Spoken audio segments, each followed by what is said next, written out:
Well, Bob, again, my name is John Paris. I'm the chairman of the Asian American Group's Endorsement Committee, who sits before you right now. First things first, we'd like to thank you for taking time out of your evening to come join us tonight. We know that this is a very compressed campaign schedule.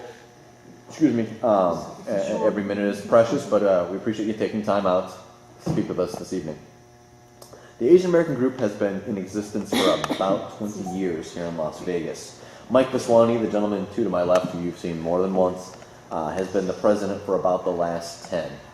For the last 7 years, we've been doing panel-style interviews like this for purposes of both primary and general election endorsements. When we endorse a candidate, not only do we inform the candidates themselves, but we also send out those same endorsement lists to the various email address books that we have here on the dais, several thousand, I'm sure.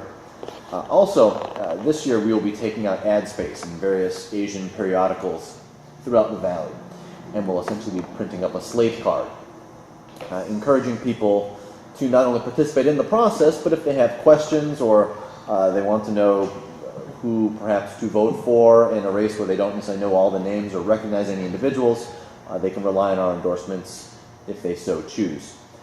Just for your edification, we'll be releasing our endorsements for all of the municipal races probably by the end of the weekend. We want to get it out at that point in time so that we can get the actual slate cards to the printer by Tuesday so they can be put in the newspapers prior to early voting, which starts, as I'm sure you are well aware, in 9 days, I believe it is? 2 Saturdays. So that's a little bit about us, but now we'd like to know a little bit about you. Obviously, for those watching at home, and I apologize, this is Bob Coffin. He is the incumbent in the City of Las Vegas's council for Ward 3. So Bob, why have you chosen to run for re-election for your particular seat? How about a little background first? I came here as a 9-year-old boy in 1951 with my parents. We came from Southern California, ostensibly for my health, because I was nearly dead from asthma. And it turned out that the asthma, which they thought was caused by night air or cold, damp air in California, was caused by allergies, really. And so I improved dramatically here. Believe me, it saved my life.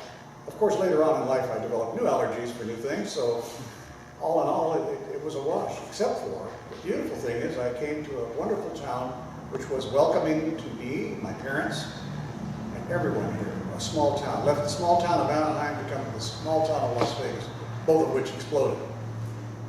I think throughout my youth, I was always involved in the community. We were very small. You could literally ride a bicycle from my house in Huntridge to just about anywhere else in town, up until the late 50s. So we were all very independent children. We always were able to cover this entire town. So I played sports, did church activities, all these things, and became interested in civic life by accident, because as you participate in life and you begin to associate with other people and their problems, sometimes you're called upon to maybe negotiate or mediate or do things for other people. I seemed to have had that calling. It wasn't something I requested, it just came early in life. And I spent some time in the Army, and I went to UNLV, which was then Nevada Southern, graduated with a degree in accounting.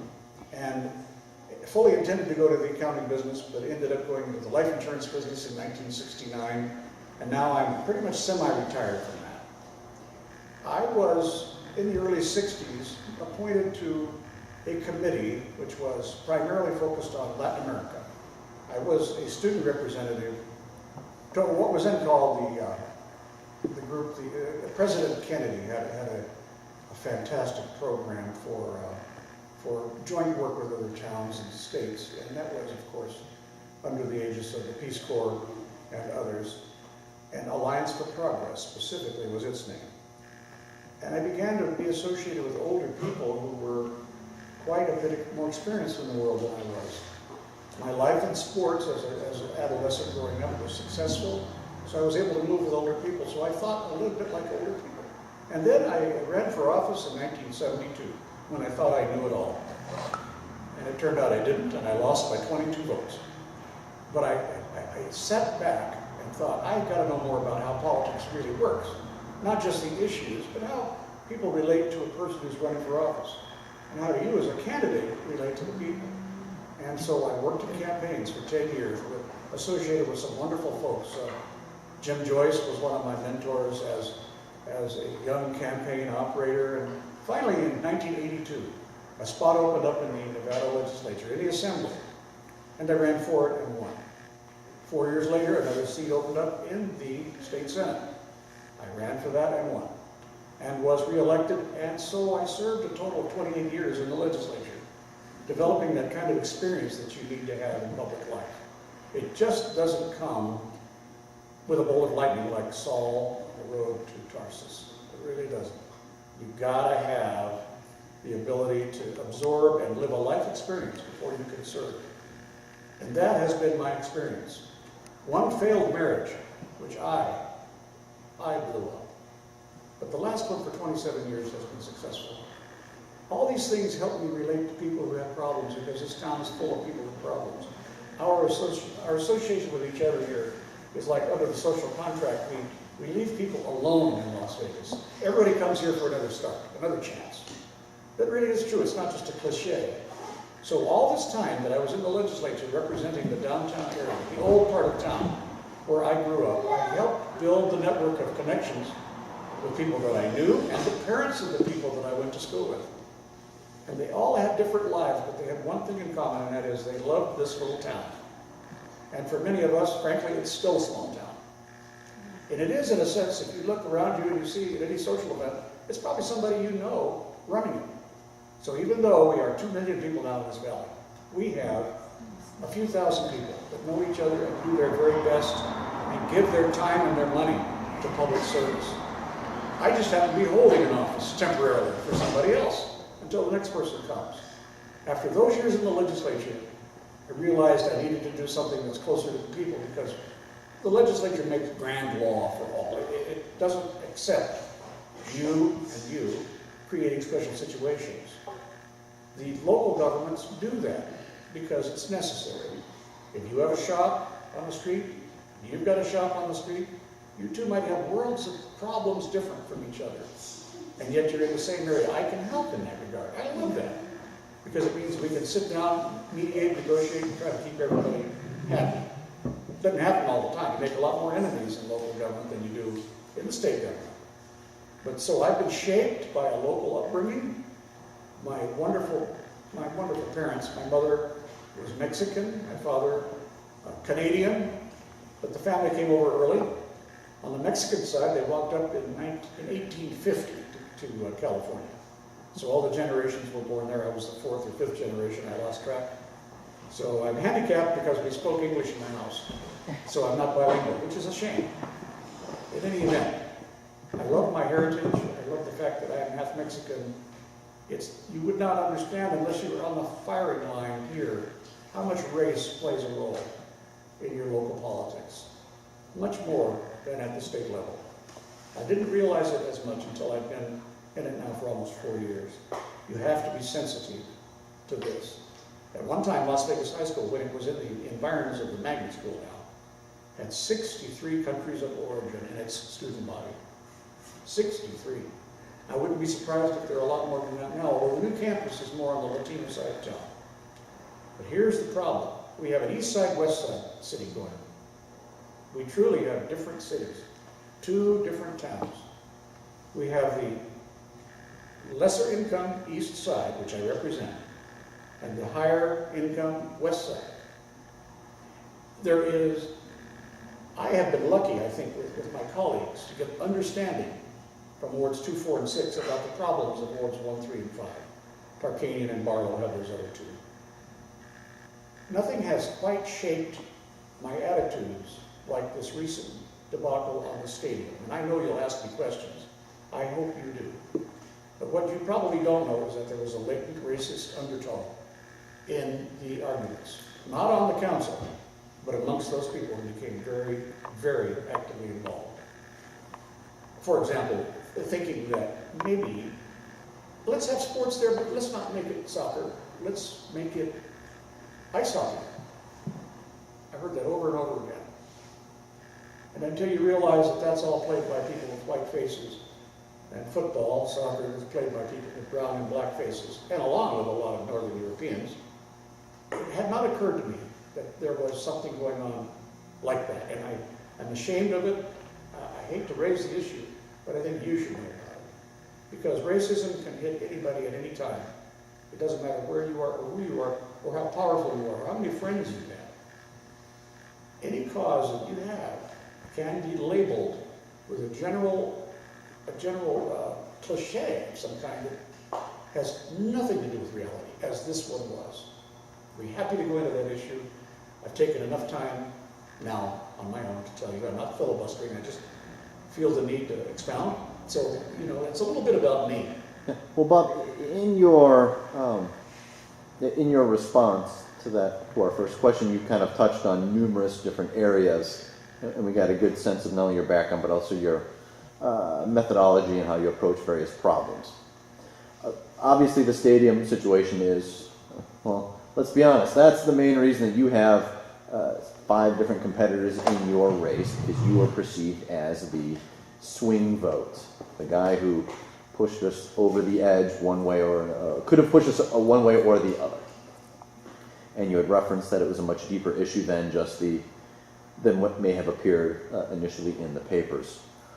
Obviously, the stadium issue is rendered somewhat moot, but you're going to, assuming you're reelected, encounter these kinds of situations, and by these situations I mean requests for public funding to be used for purposes of potentially private entities. What metrics do you focus on when trying to make a determination if public funds should be used for those kinds of purposes in order to determine if it's best for your constituents or the city of Las Vegas as a whole?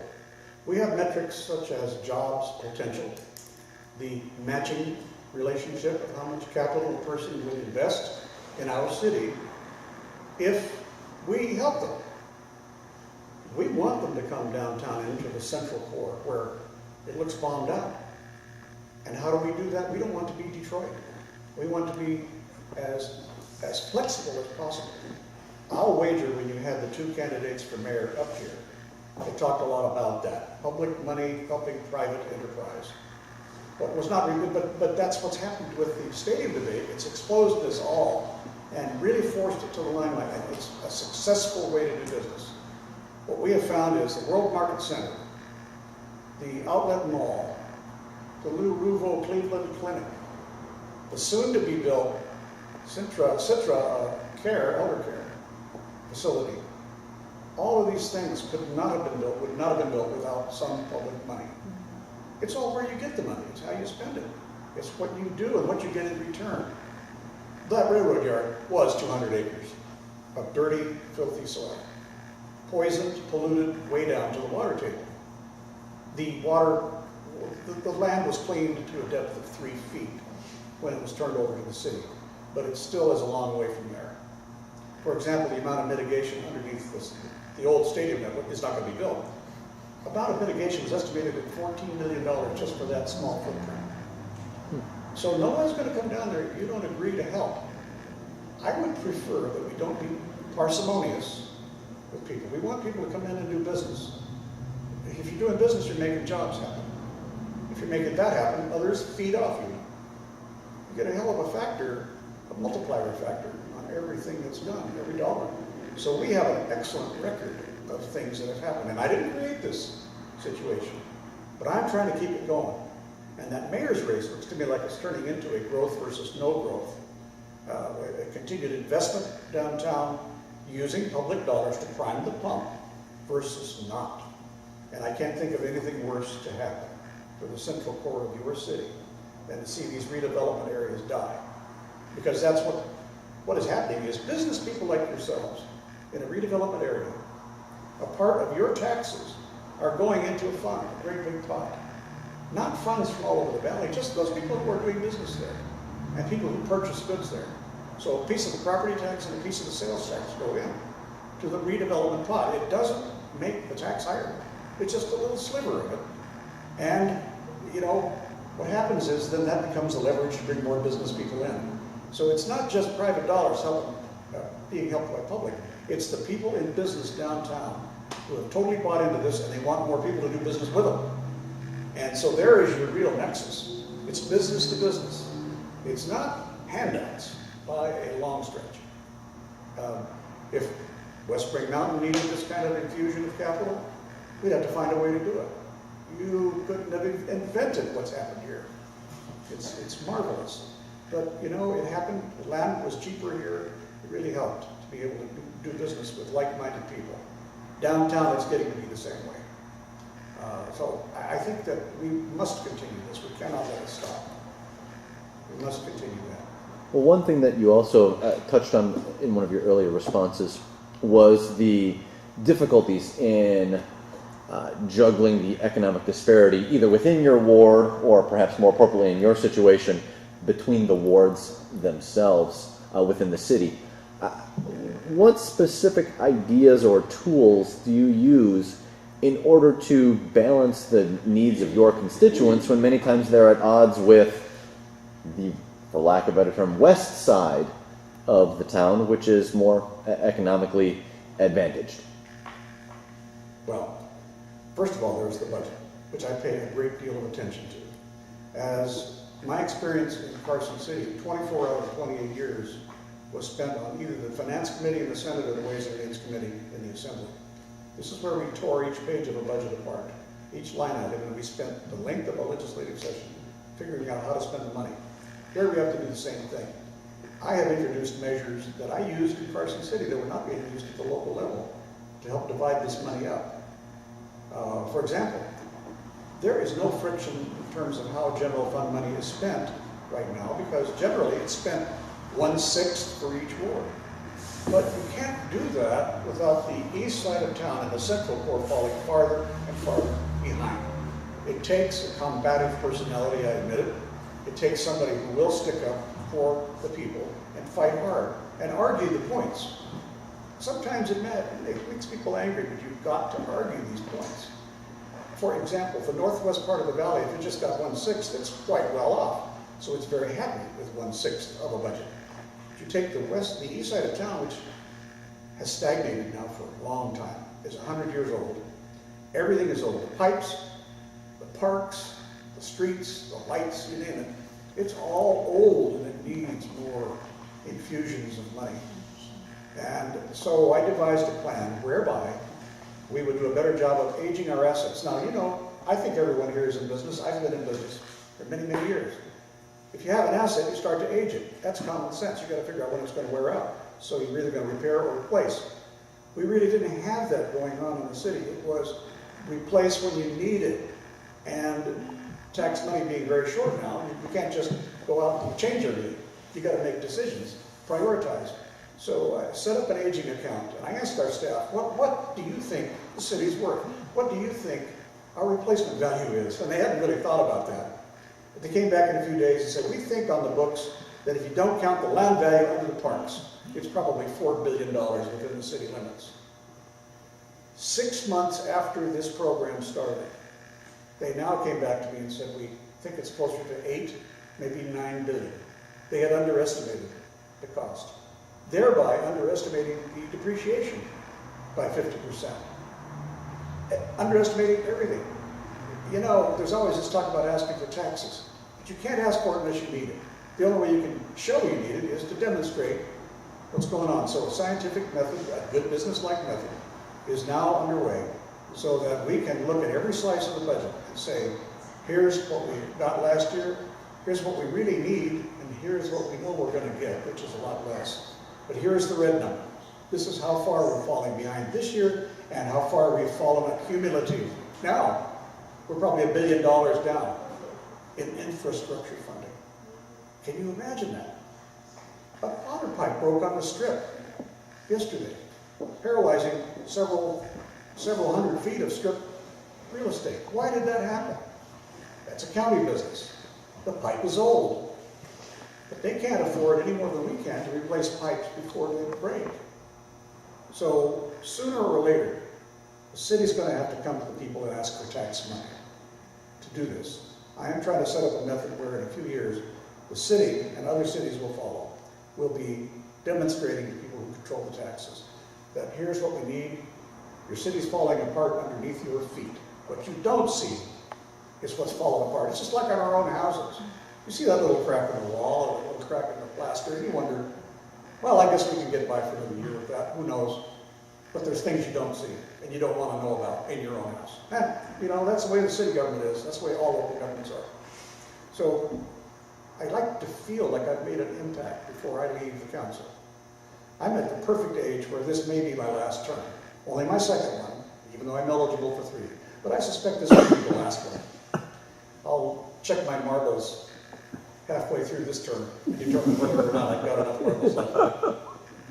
But anyway, I'm trying to apply my experience in the past, my life experience and business experience, to what's going on right now. Bob, assuming your marbles are lacking, would you take it upon yourself to abdicate your wardship and allow someone more appropriately endowed to take over in your place? You know, I can't run as fast as I used to. I can't dance as well as I used to. There's a whole bunch of things I can't do now, men.